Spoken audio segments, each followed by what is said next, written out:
বৃষ্টির দিনে যদি হয় গরম গরম আলু আর বেগুন দিয়ে ডিমের পাতলা ঝোল, তাহলে তো কোনো কথাই নেই, তাই না বন্ধুরা? সো হ্যালো এভরিওয়ান, আসসালামু আলাইকুম। এই যে আমি এখানে দেখতে পাচ্ছেন আপনারা, আমি ডিম সেদ্ধ করার জন্য বসাই দিয়েছি একটা প্যানে। তো আমি এখন ডিমগুলোকে সেদ্ধ করে নেব। আর এখানে বাজার থেকে আমার হাজবেন্ড কিছু একদম তাজা পেয়ারা নিয়ে আসছে খাওয়ার জন্য। তো এগুলো একটা কেটে খাবো এখন। দেখুন ডিম সেদ্ধ করা শেষ। এখন ডিমের ভিতর ঠান্ডা পানি দিয়ে দিলাম। আর এগুলো এখন সুন্দর করে পরিষ্কার করে ছিলা নিতে হবে। আর এই যে এইভাবে একটা একটা করে আমি ডিম এখানে ছুলে ছুলে রেখে দিচ্ছি। তো সবগুলো ডিম এখন ছুলে নেব ভালো করে, সুন্দর করে। আর এই তো আমার বাচ্চাটা এখন পরীক্ষা দিয়ে আসলো। কোথায় আসো? কেমন আছে পরীক্ষা? ভালো হয়েছে। ভালো হয়েছে? এই যে আজ তার পরীক্ষা ছিল। পরীক্ষা কেমন দিলা? ভালো। ভালো দিছো? আর এই যে আমি এখানে ভাত বসাইছি, ভাত হচ্ছে। আর এই যে এখন পেয়ারাটা কেটে দেব।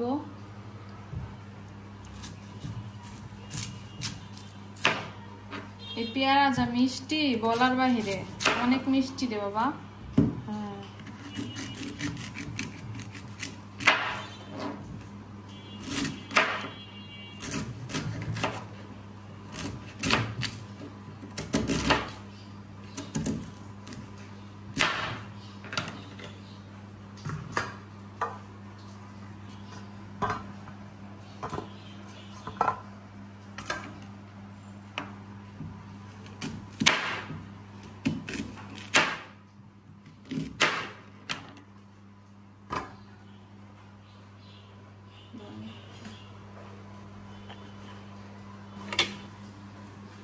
আর এই যে ডিমগুলো এখন এরকম করে ফেলে দেব, যাতে ভিতরে ভালো মশলা ঢোকে এবং ভাজার সময় আমার মুখে যেন তেল না ছিটে আসে। তো একটা কথা বলি আপনাদের, একদিন আমি এভাবে ডিম রান্না করছি অনেক আগে। তো এরকম করে তো একদিন আমি এভাবে ডিম রান্না করছি, কিন্তু এরকম ফাড়ি নাই, আমার তেলে দেওয়ার সাথে সাথে মুখে ছিটে আসছে। তো সেই থেকে আমার শিক্ষা হয়ে গেছে যে এরকম করে ডিম দিতে হবে, তা না হলে সমস্যা। এই যে বেগুন কাটা শেষ। এখন বেগুন গুলো ধুয়ে নেব। বেগুন পানি দিয়ে ধুয়ে নিচ্ছি।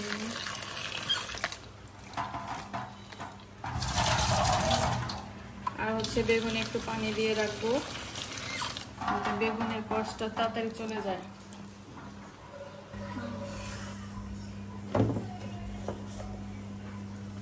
ডিমে লবণ হলুদ মাখিয়ে নেব।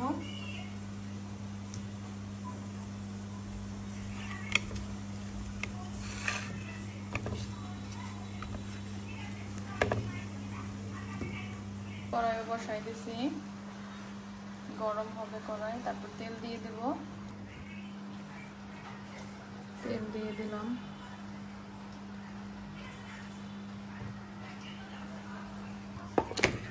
এদিকে পেঁয়াজ কেটে নিচ্ছি আমি ডিম ভুনাতে দেওয়ার জন্য। তেল গরম হয়ে গেছে, এখন ডিমগুলো দিয়ে দেব ভাজি করার জন্য।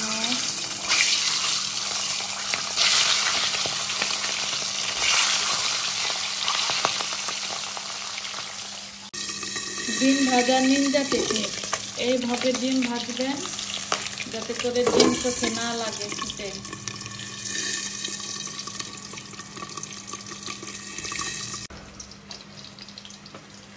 আর এই তো আমার ডিম ভাজা একদম শেষ।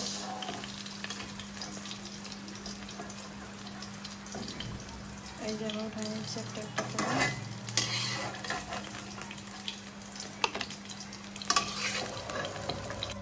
আর এবার বেগুন গুলোকে একটু হালকা করে ভেজে নেব, তার জন্য লবণ আর হলুদ দিয়ে একটু মেখে নিচ্ছি।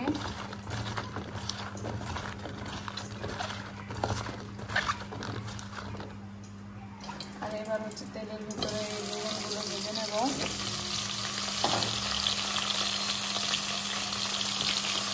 তো এই রেসিপি ফলো করে একবার হলো বাসায় কিন্তু বানিয়ে খেয়ে দেখবেন, এই ডিম বেগুনের রেসিপি খুবই কিন্তু মজা লাগে। আর এই যে হচ্ছে বেগুনগুলো যে হালকা করে আমার ভাজা কিন্তু কমপ্লিট। এখন কুচিয়ে নেব। একটু বেগুন ভাজা শেষ, রেখে দিলাম এখন। আর এখন দিয়ে দেবো হচ্ছে পেঁয়াজ।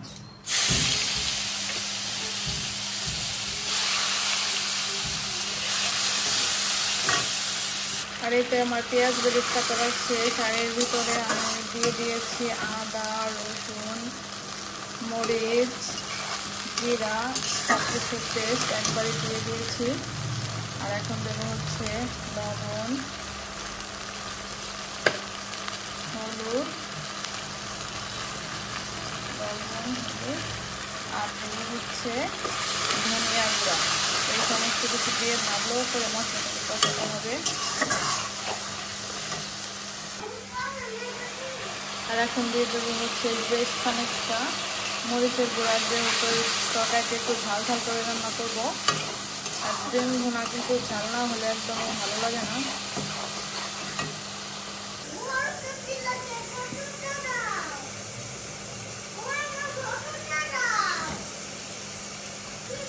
আর এই যে এখন আমি আলুগুলো এইভাবে একটা করে ভেঙে দিয়ে দিচ্ছি।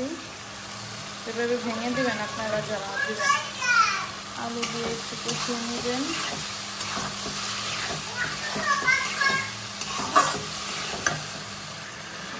আর এরপর করে বেগুন দিয়ে দিব।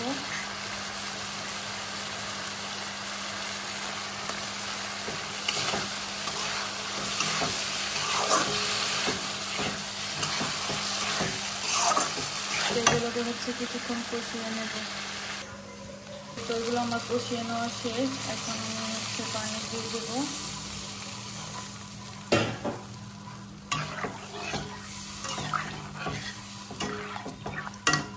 এখানে আমি হচ্ছে একটু বেশি পানি দিয়ে দিচ্ছি, কারণ হচ্ছে ডিম ভুনাটা আমি একটু ঝোল ঝোল রাখবো।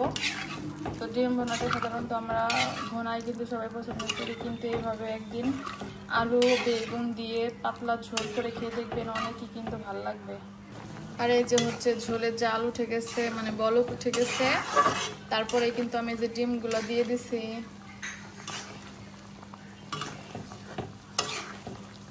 আর একটু ঝোল কিন্তু।